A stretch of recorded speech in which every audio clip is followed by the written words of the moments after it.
Hey y'all! So I'm here today with a body comp testing video.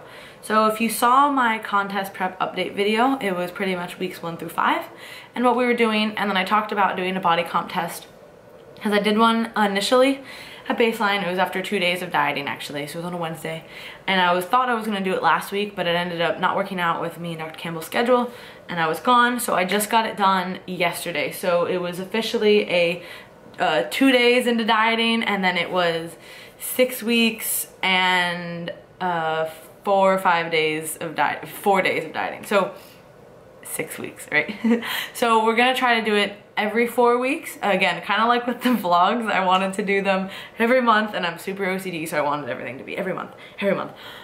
It's probably not how it's gonna work. So about every 4 to 6 weeks, I will be doing updates as far as just kind of what I'm doing, like the previous video on contest prep, and then also for the body comp and metabolism data.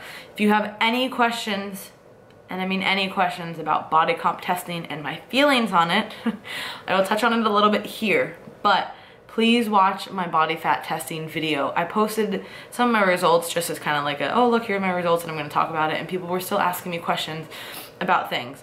And it's not that I don't like answering questions, but I make content so that you can learn yourself, and self-learning is always a better tool usually anyway, instead of having just someone tell you the answer. Just tip for most everything. So I'm gonna go over kind of the differences at baseline to the 6 week mark and really like what they meant and how I interpret them. All right, so first I'm gonna go over, I have everything here, that's why I'm gonna be looking over a little bit, so sorry, but that's kind of the, I can't remember all this stuff clearly. So week 1 of prep, and like I said, I did this on the 18th, so it was 2 days after dieting. So when I first started my diet, I was 157 on my scale, and actually my scale is very similar, almost exactly, to Dr. Campbell's scale. So that's really nice as far as there's no issues with differences. And you know, so I always know pretty much, I weigh myself before I go there, and then I weigh myself there, and it's always the same, if not like, you know, 0.2 off, but it's basically the same. So that's a good feeling. So at this point, when I went in 2 days after testing, I was 156. So a pound down, but that's, you know, mostly water weight, most likely, but regardless, it's still a pound. I started at 157. Body fat percentage, take that with a grain of salt, like always. Again, watch the video if you have any questions. 17.8%. Fat mass, 27.8, and fat-free mass is 128.2, based on my ultrasound machine. No other machine, no other anything. I do not get my body fat done other places. I've only ever used our machine, not ever, but I use our machine and Dr. Campbell every single time. So we have a very similar style of doing things, and he does it exactly the same way every time. So I trust him in that regard. Anytime that you use calipers and ultrasound, which again, watch the video, I'm big fans of, you need to have somebody who's skilled, and I would recommend getting the same person to do it. There's really no other way to guarantee, especially we're trying to tightly control this and look at every single variable, particularly for a case study maybe. So we really need to make sure that everything is the same exact way, so I would not have anyone else do it. So that was what read on our machine. And again, fat-free mass is everything that's not fat mass. Everything. So that includes water and all these other things. So when I say fat-free mass, it's not just muscle mass. I want everyone to know that. But you know, obviously there is water with muscle and all these things, so you can't get away from that. But it's fat mass or fat-free mass. And I only look at that as just an indicator. It's not the end all be all. I look at all of these as a tool. So that's the starting values. Now what happened yesterday was I came in, and like I said, it was a Friday, July 1st. So that was 6 weeks plus 4 full days of dieting. So about 6 weeks and 2 days in between the 2 tests. And I was 148, I was actually 148 at home also. And so I was 148 at the lab, so same measurements. So that's an 8-pound difference in those 6 weeks measured. Body fat came out to 15.6%. Again, only looking at that as a gauge, don't really care per se. Fat-free mass, 23.1, which was minus 4.7 pounds from the initial. And then fat-free mass was 124.9, which was minus 3.3 from initial. So if you look at that, are you like, oh my God, did you lose 3 pounds of lean body mass?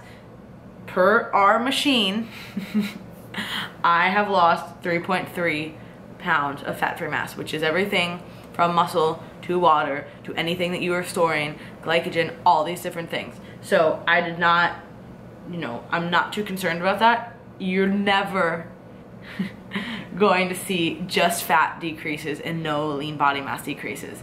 You want to preserve as much lean body mass as possible, of course, and you would like the ratio to be different. But everyone loses differently. I mean, not to say never, sorry. Can't say never. There are definitely people who are outliers who will lose mostly fat mass and very little fat-free mass. There are those people. And then there's other people on the other end of the spectrum. Every video I talk about, I'm pretty sure I use the spectrum. I go like this. And it's because it's true. There are always different responders. I'm pretty much a halvesies kind of person on our machine. Right now, I'm a little excited that it's a little bit more fat mass than fat-free mass. Again, I'm using all these things, all these implied like this, not because I don't trust our machine, but because I don't want people to get hung up on this value and say, oh my God, minus 3.3 fat-free mass. Oh my God, you must be freaking out. What are you gonna do? That's not what this is. This is just a tool. And yes, there are going to be decreases in water, in glycogen, all the things that you store in your muscle, and muscle too. If you kept all your muscle mass, then props to you, but I guess I just don't do that. So regardless, really exciting decreases for me. It's always cool to see the numbers, and if you are doing something like this for yourself, I would recommend same time, around the same time, same person, same equipment, all these things. You can control the variables, so then you can look back and see these trends, and it's pretty exciting. I'm definitely spoiled with the lab, not gonna lie. And there's no way around that. Most everywhere else you're gonna have to pay for this, which is fine, because these are cool things to look at and not have as easy access as I would. But if you do, take advantage of it. If there's something in your area, take advantage of it. Now, to RMR. So I talked about this, I think before when I posted about it, I don't know though. I have a very high metabolic rate always on our machine. Again, I've always used one type of machine, COSMED, FitMate Pro, RMR. So this is basically what I always use, and I always am very elevated on our machine. And Dr. Campbell has said that in the past he has seen people with elevated metabolisms in females, and usually they're people who train a lot and they're people who eat a lot. So I fit both those criteria, and I have a decent amount of muscle, and I weigh a good amount. It's not like I'm not a tiny person. So the more you weigh, the higher your RMR is, barring that no weird adaptation has happened. If you're wondering what I'm talking about, please see the Biggest Loser study. That was like a 6-year follow-up, I believe. But those people obviously lost massive amounts of weight, so that's a completely different ballgame. But for the most part, most people's metabolisms will be, you know, in line with their weights on the machine. Now, this is where the whole big debate comes in with metabolic damage, adaptation. Adaptation is a way better word. We all know that now. Adaptation and metabolic adaptations are real. How are they measured? It's kind of hard to tell, because again, I have said this before and I will say it again. I've had my RMR done, which is supposedly what you're burning at rest without doing anything. And my RMR is far elevated from what I am eating, there's a gap, and what I'm losing. So if you were to look at my activity level and what I was eating and what my RMR is, and while it's not much, it's still higher, you'd be like, oh my gosh, you should just be dropping weight. But it's at the point where I am getting to those very low body fat levels that my body does not want to be at. So you can't just look at this and get this test done and go, oh, I know exactly how much I should be eating now. It just doesn't work like that. General pop, a little bit different, probably a better guide, not trying to do these extremes as competitors would. So if I'm speaking to anyone who's listening who is not a competitor, which hopefully there are some of you, then this would be a better gauge, but still it's not as good as what I consider the ultimate maintenance baseline calories, which is 1 to 2 weeks of tracking your macronutrients. So anyways, got on a rant, surprise. Big shocker over here. RMR, when we first did it, was 2,039, which was the highest it's ever been for me, ever, on our machine.